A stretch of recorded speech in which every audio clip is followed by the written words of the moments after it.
have a professional account on Instagram but want to switch back to a personal account?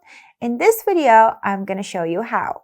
So first thing you want to do is open your Instagram app and head over to your profile. As you can see, this is a professional profile. It says professional dashboard and everything. So what I do is I head to settings, and when I scroll down, I see business tools and controls. I'm going to tap on that. And again, when you scroll down, there is this option. It's called switch account type.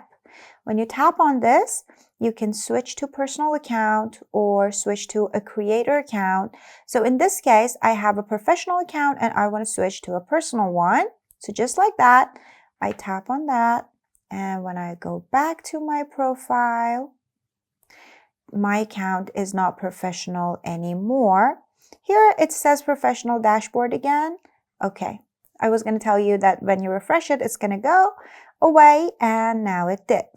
Hope this video was helpful.